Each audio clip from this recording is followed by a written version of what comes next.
Oh my god, shut the f up.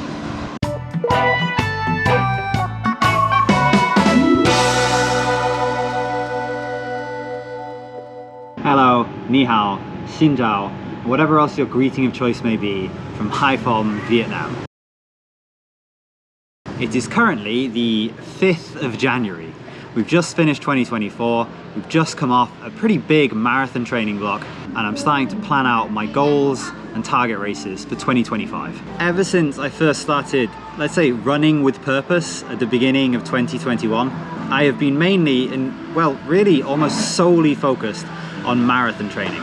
And while I've run 5Ks, 10Ks, half marathons, even mile time trials last year, it's always been either during, before, or at the end of a marathon training block, and it's never been my primary focus. In the last 4 years, there have been a grand total of 2 training blocks that I have embarked upon where the end goal hasn't been to run a marathon. One was an absolutely disastrous half marathon PB attempt, and the other was a 10-week 10K focused training block that I did. And while I would say I really enjoyed that training, a bout of chronic sinusitis that eventually landed me in hospital to have a nasal polyp removed meant that I didn't actually run a 10K at the end of it.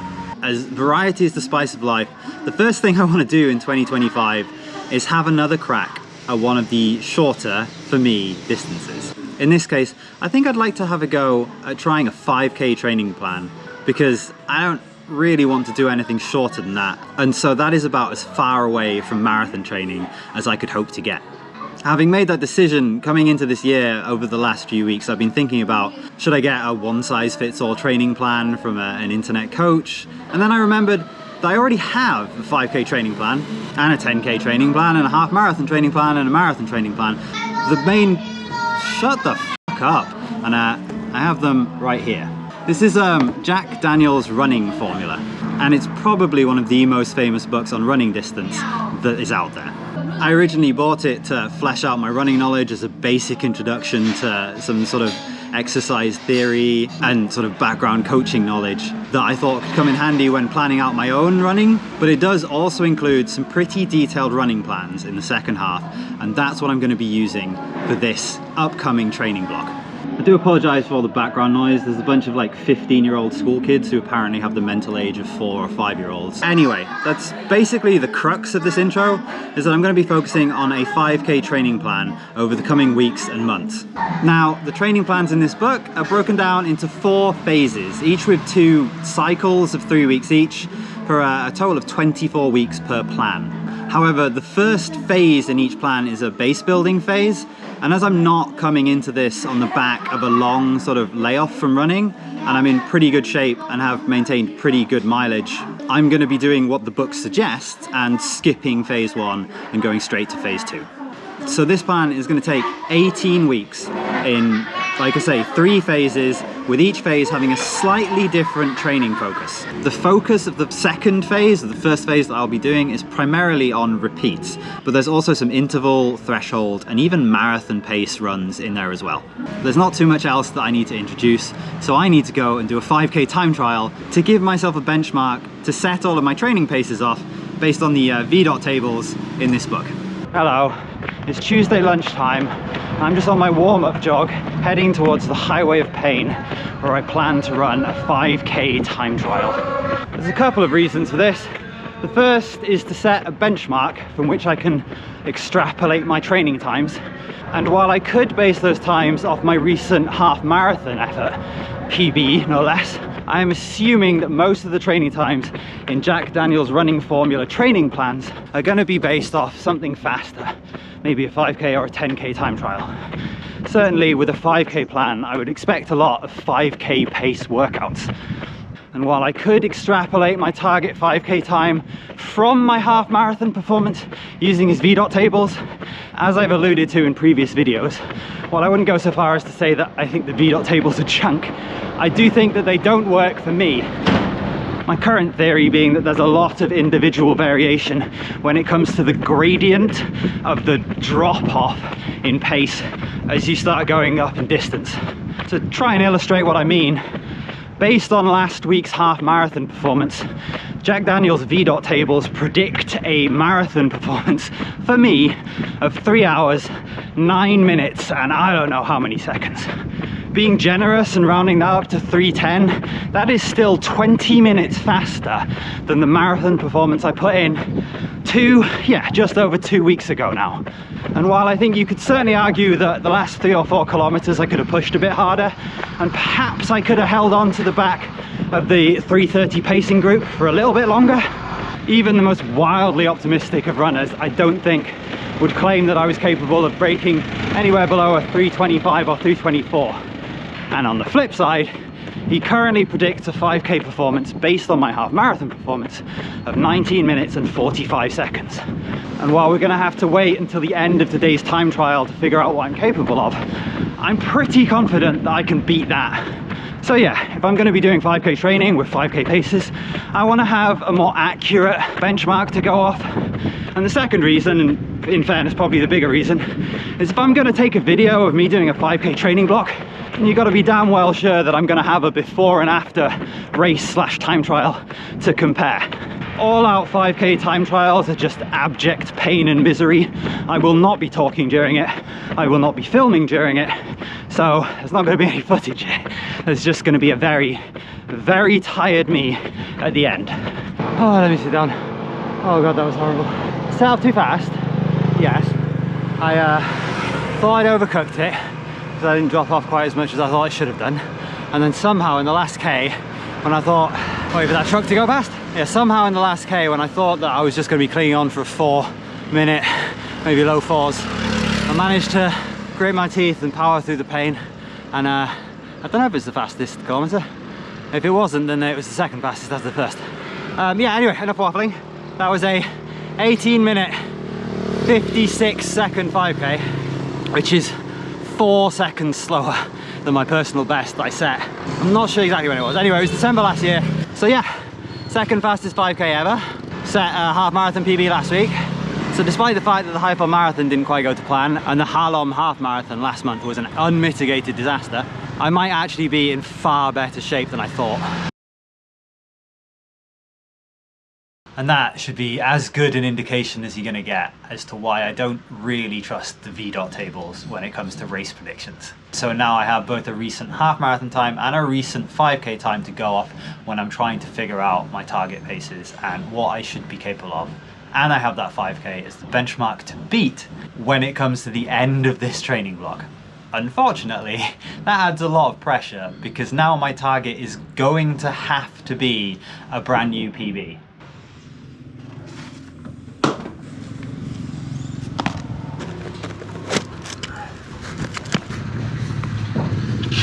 Alright, while we're doing the warm-up, I'm just going to take this opportunity to go over a few things. The first and probably most important of which is, what are repetitions in the context of a Jack Daniel's training plan? Put simply, they're short, fast reps with ample rest in between, allowing for full recovery between each bout of hard effort. The focus here is on improving anaerobic ability, speed, and running efficiency. And so it's important to note that we are looking for a neuromuscular stimulus and not so much of a cardiorespiratory one. We want to be running fast and with good form, and that is why it's so important to have a full recovery between each rep. So the next thing I wanted to get at is, why are repetitions, I'm probably just going to call them speed reps going forwards, or R runs as they're put down in most of Jack Daniel's book, the focus of phase 2? Well, Jack Daniels also mentions in his book that he likes to introduce different kinds of stresses one at a time to minimize the risk of injury and allow your body to adapt and get used to the different stresses of different kinds of workouts. As repetitions mainly stress the neuromuscular system and not the cardiovascular one, and they tend to be short and sweet, they're a good way of building speed and strength early on in a training block for a comparatively low cost in terms of fatigue. And so they help to better prepare the body for more taxing intervals later on in the training block. So that's the what and the why, and now we move on to the how, by which I mean the outline for today's workout. So having gone on about the benefits of introducing speed reps early on in the training block, this training session, unlike the one I did 2 days ago on Tuesday, is actually a bit of a mix between repetitions and threshold work. We're starting off with 4 times 200 meters at our pace, which for me, based off that 5k benchmark I set, is 3:30 per kilometer, followed by 4 times 1.6k or a mile at threshold pace, which is about 4:10 per kilometer, all rounded off by another 4 times 200 meters at speed rep pace at the end, for a total of 1.6 kilometers at our pace and 6.4 kilometers at threshold. So my session earlier on in the week really smashed up my legs at the time, but by the next day I wasn't really feeling any after effects, which would seem to back up the suggestion that the R-paced stuff early on in the training block isn't adding a crazy amount of fatigue. I think that is everything that I wanted to go over before the workout begins. Pretty much done for this warm-up, so I'm just going to set the camera down and start with my 200s.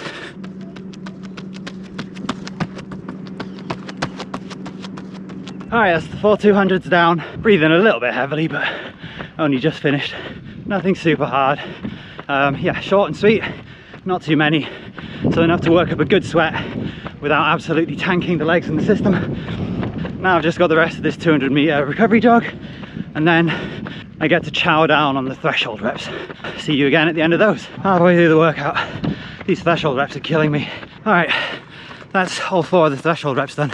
So I guess in terms of sections, we're 2/3 of the way through the workout, but in terms of distance, we're almost there.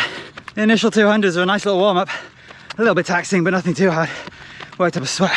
Those 4 threshold runs were something else.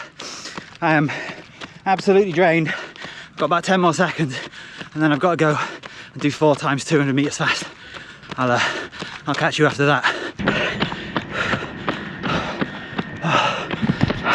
Alright, all the workout-y parts of the workout are done. Pretty much everything's on pace. I don't think I went too slow on either the 200s or the thresholds. Don't actually think I went too fast really either. Hello, it's now Monday and I finished the first week of my 18-week Jack Daniels 5k training plan. I think in the end I racked up about 94 kilometers, so not a huge amount, but still on the higher end of what I would usually hit for the opening week of a training plan. The reason I waited until today to do this is that despite the fact that the focus, I guess, of this video and this phase of the training block was the 2 speed or repeat workouts earlier in the week, the one run on the schedule that I was most intimidated by and was most worried that I wouldn't be able to finish was actually my Sunday long run. And the reason for that is that this week's Sunday long run was actually more of a marathon tempo training run with a fairly short warm-up and then 16k at marathon tempo before, again, a fairly short cool down. And that's the sort of marathon tempo training run that I would find difficult even late into a marathon training block. So I really wasn't sure how that was going to go. In the end, it went pretty well. I had to split it into 2 because my first attempt got interrupted. So I only got about 3 or 4k in on that first attempt, and then I got about 14k in on my second run later that night. Anyway, I guess I just want to wrap up this video by talking about how this week of training has differed from the sort of usual training following pretty much the same structure that I've been going with for the last 4 years. Overall, the plan is pretty similar to what I was doing already in that it's a week of running with 3 of what Jack Daniels calls quality runs, 2 being sort of faster speed/threshold sessions, and 1 being a long run. Now that matches my training in that up until this point I've been doing a Tuesday speed session, a Thursday threshold session, and then a long run on Saturday or Sunday, and so nothing really has changed there. What has changed is the structure of those faster sessions. So whereas my previous speed sessions would be like X times 400 or X times 800, they're all a certain number of intervals at a certain speed for a certain distance. Nothing really changes throughout the workout. But in this first week on this training plan, I did 200s, then 400s, then 200s, then 200s with threshold, and then 200s. And so I was mixing up, if not my paces on the first run, the length of the intervals that I was running those paces at, and the sort of length of the rest in between. And in the second workout, the one that I filmed, I was mixing up the paces as well. And not just by a little bit, I was mixing up sort of the target systems I was trying to hit, from running economy and sort of power production at the beginning and end to lactate threshold in the middle. These workouts seem a lot more similar to sort of the workouts I've seen on YouTube and people talking about in the running community in general. And so it's nice to finally be trying something that seems more like a professional style training regimen, even if it is just for the workout structure. I guess the other thing with that is the distances themselves. In all of my previous training, the shortest interval, the shortest speed rep that I would do is 400 meters. Whereas with this week's training, and I think for everything in phase 2, 400 meters would be the longest speed rep that I'm going to be going at, with at least all of the reps I've seen on the plan so far alternating between 200 and 400. So it's a chance to do more reps for shorter distances, I guess at a faster pace. And it'll be interesting to see if that has positive benefits for my running form, recovery, and improving all of the systems that I'm supposed to be targeting with these R-paced runs. Other than that, it's also been nice to be doing far more strides. That was one of the targets that I had for this year anyway, because every coach and athlete you ever hear talking about running mentions those as one of their first few tips and important things to do. And I just haven't been building them into my training as much as I want and I should have been up until this point. So having them penned in on a schedule 3 times a week, I think is really helping me sort of stick to that and actually do them a lot more. Apart from that, everything's pretty much the same. So all that's left to say is I'm feeling pretty strong so far. The workouts themselves have felt absolutely knackering when I've done them, but by the next day I haven't been in too much pain. So maybe what I said at the beginning of the video of the R-paced workouts taxing your neuromuscular system more than your cardiorespiratory system, maybe that all checks out. Or maybe it's just only week 1 and so the fatigue hasn't had time to build up yet. But that's about it for now. That's it for this video. That's it for phase 2. And I hope to see you in, I guess, about 6 weeks for phase 3 of Jack Daniel's 5K training plan.